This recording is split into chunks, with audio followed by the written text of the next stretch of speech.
नमस्ते। मैं हूं संजय दीक्षित और आप देख रहे हैं दी जयपुर डायलॉग्स।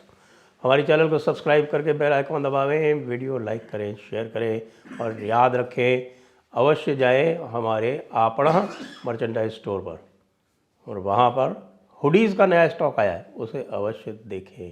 साथ में पोलो शर्ट्स और राउंड नेक शर्ट्स भी हैं, मग्स हैं, बुक्स हैं। कतर को तमीज़ आ गई है। वैसे तो आप जानते हैं कि हम इस बारे में लगातार आपको बता रहे हैं कि कतर किस तरह से एक प्रकार से कह रहे हैं कि साहब के घुटनों के बल आया, इत्यादि इत्यादि इत्यादि इत्यादि। लेकिन अब साहब कतर को तमीज़ ऐसी आई है कि बस ना पूछिए कैसे। अब आपको पूरा घटनाक्रम आरंभ से याद दिलाते हैं कि सबसे पहले कतर के एक लोअर जो first court of first instance होता है, उसने हमारे 8 नेवल ऑफिसर्स को डेथ सेंटेंस दिया, यानी सज़ाए मौत दी। और सज़ाए मौत देने के बाद में ये भी बताया गया कि साहब कि वो भारत को उसकी कॉपी नहीं दे रहे हैं, भारत को अपील नहीं करने दे रहे हैं, भारत ने अपील की तो उसको मान नहीं रहे हैं, इत्यादि इत्यादि ये खबरें आ रही थी। और हमने आपको क्या कहा था? हमने आपको कहा था कि कतर की डिबरी टाइट कर दी गई है। हमने अपने गैस सोर्सेस, जो गैस हम वहाँ से लेते थे, हमारी 50% से अधिक गैस की सप्लाई वहाँ से आती थी, तो अब हमने अपनी गैस की सप्लाई डाइवर्सिफाई कर दी है। वेनेजुएला, रशिया और लॉन्ग टर्म के लिए मोज़ाम्बिक। तो ये भी पता चल गया। उसके बाद फिर हमने वहाँ से जो लेबर था उसको भी इसराइल भेजने के लिए एक इसराइल के साथ में संधि कर ली, और उसमें जो अधिकतर लोग भेजे जाने वाले थे वो कतर से भेजे जाने वाले थे। ये सब आपको मैं बता चुका हूँ। लेकिन जो रिस्पांस आया है पहले वो जान लीजिए। एक रिस्पांस तो आपको पता है, और वो रिस्पांस आया था कतर से, जब कतर ने भारत की ओर से अपील एडमिट की थी इन 8 नेवल ऑफिसर्स के लिए। ये अंतर समझना भी आवश्यक है कि वो जो अपील की थी वो भारत ने की थी अपने नेवल ऑफिसर्स के लिए, ना कि वो अपील उन नेवल ऑफिसर्स की तरफ से अलग अलग इंडिविजुअली थी ना। तो भारत की ओर से की गई अपील को एडमिट कर लिया गया, ये भी एक निश्चित रूप से आश्चर्यजनक बात थी। और इस आश्चर्यजनक बात पर मैंने इस पर टिप्पणी भी की थी और ये भी कहा था कि ये एक आरंभ है घुटनों के बल आने का। कोई बात नहीं, हम इस बात को अधिक तूल भी नहीं देना चाहते, क्योंकि मामला जो है वो कैरेट और स्टिक का है। भाई कुछ कार्य किए जा रहे हैं जिससे कतर को लग रहा है कि वो उसके जो इंटरेस्ट हैं, उसके जो हित हैं, उसके जो राष्ट्रीय हित हैं वो प्रभावित होंगे यदि भारत से पंगा लेगा। क्योंकि दूसरी तरफ यूएई और सऊदी अरब जो हैं वो कतर से कतई प्रसन्न नहीं है। विशेषकर जो कतर की हरकत है, मुस्लिम ब्रदरहुड इत्यादि जो इस तरह के आतंकवादी संगठन हैं उनको जो बढ़ावा देता है वो, और जो सऊदी अरब, अमीरात, बहरीन इत्यादि के जो सुल्तान हैं उनकी सत्ता को एक प्रकार से चुनौती दिलवाने का प्रयास करता है। तो वो कतर से कतई प्रसन्न नहीं है। आपको पता भी है कि जीसीसी ने एक बार तो कतर को प्रतिबंधित भी कर दिया था, लेकिन ईरान और यूनाइटेड स्टेट्स की सहायता से वो निकल आया और उसमें भारत ने भी अपनी तरफ से कोई सहयोग जीसीसी देशों का नहीं किया। तो भारत से उसको खाने पीने की चीज़ें मिलती रही, लेबर सप्लाई मिलती रही, और यूनाइटेड स्टेट्स से उसको बाकी चीज़ें मिलती रही, और ईरान से भी साजो सामान मिलता रहा। तो वो आराम से मामला उसका निकल गया। गैस जो थी उसकी वो भारत ख़रीदता रहा, दूसरे ख़रीदते रहे। 50% से अधिक उसकी गैस भारत के पास आती है। अब क्या होता है कि अपील एडमिट हो गई, और अपील एडमिट होने के बाद की जो घटना है वो बड़ी रुचिकर, बहुत ही इंटरेस्टिंग है। क्योंकि भाई पहले तो उनको रखा गया था सॉलिटरी कन्फाइनमेंट में। जी हाँ, ये मामला लगभग 1 वर्ष पुराना होता जा रहा है, और लगातार इनको जब प्रतिबंधित करके, इनको अरेस्ट करके जब रखा गया था तो इनको बिल्कुल सॉलिटरी यानी अकेले अकेले काल कोठरी टाइप का ट्रीटमेंट इनको दिया गया था।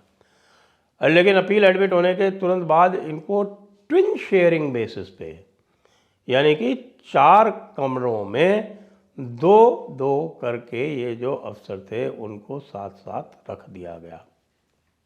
चलिए, कुछ तो हुआ, बेहतरी हुई। और उसके बाद उनको टेलीफोन सुविधा भी प्रोवाइड कर दी गई कि साहब कि आप जो हैं वो भारत फ़ोन करके अपने परिवारजनों इत्यादि से बात कर सकते हैं। Very good, lot of improvement. उसके बाद साहब और भी इनको जो है अब पूरी तरह से एक कैंपस में स्वच्छंद विचरण करने की अनुमति दे दी गई है। इनको जिम और स्पा फैसिलिटी प्रोवाइड कर दी गई है। जी हाँ, अब ये जिम जा सकते हैं, फिटनेस एक्टिविटीज़ कर सकते हैं, स्पा जा सकते हैं, मालिश करा सकते हैं। और बताएं आपको इसके साथ साथ और क्या हुआ है। और इसके साथ साथ इनको जिम और स्पा एक्टिविटीज़ के अतिरिक्त इनको आपस में घूमने फिरने, बातचीत करने और खेल कूद करने की भी अनुमति दे दी गई है। जी हाँ, अब वो बैडमिंटन भी खेल सकते हैं और दूसरे खेल जो हैं अभी प्रकाश में आए नहीं हैं, लेकिन मुझे लगता है कि यदि वो टेबल टेनिस और बिलियर्ड्स इत्यादि खेलना चाहेंगे, जो नेवी में अक्सर खेलते रहते हैं लोग बाग, तो वो भी उनको उपलब्ध करा दिया जाएगा। तो एक तरह से उनको एक क्लब में जो क्लब फैसिलिटीज़ होती है वो सारी क्लब फैसिलिटीज़ दे दी गई हैं। हो सकता है कुछ दिनों में उनसे ये भी कहें कि हाँ हाँ ठीक है भाई, आप कतर में इधर उधर घूम सकते हो, आपका पासपोर्ट हमने रखा हुआ है, लेकिन आप स्वच्छंद घूमिए फिरिए, आराम से एंजॉय कीजिए।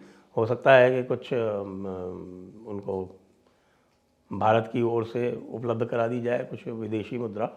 तो एक प्रकार से उनकी जो अब ये जो अरेस्ट हुआ करती थी, जो सॉलिटरी कन्फाइनमेंट काल कोठरी वाली जो सज़ा हुआ करती थी, वो काल कोठरी वाली सज़ा आजकल एक प्रकार से मैं ये कह सकता हूँ कि नज़रबंदी में बदल गई है।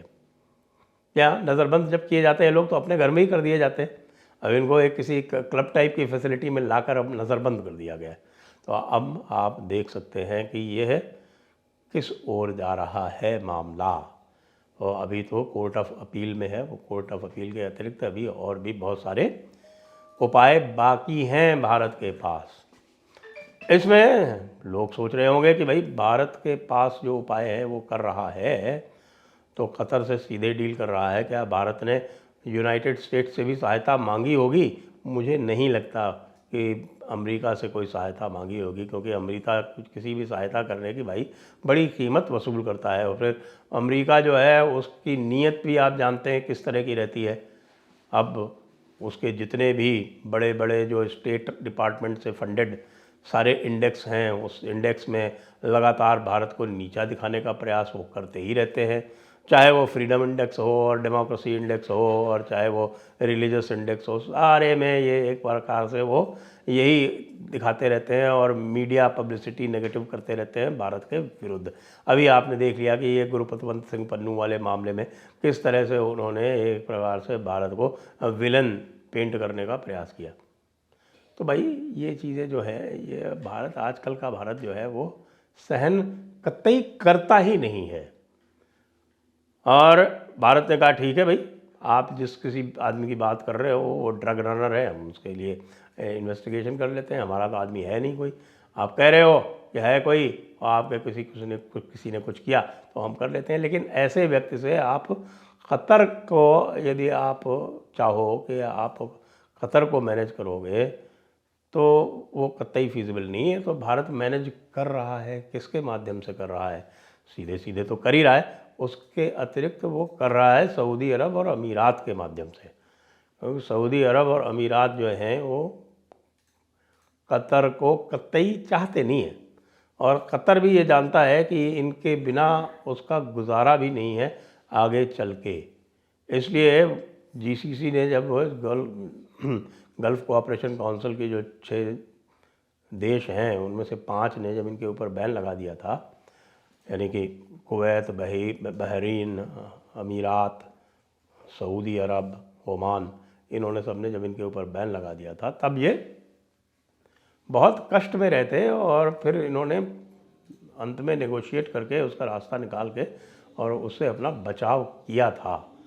तो अब सऊदी अरब और अमीरात के माध्यम से दबाव डाल के, सीधा दबाव डाल के, ये सब करके और क़तर को तमीज़ सिखा दी गई है।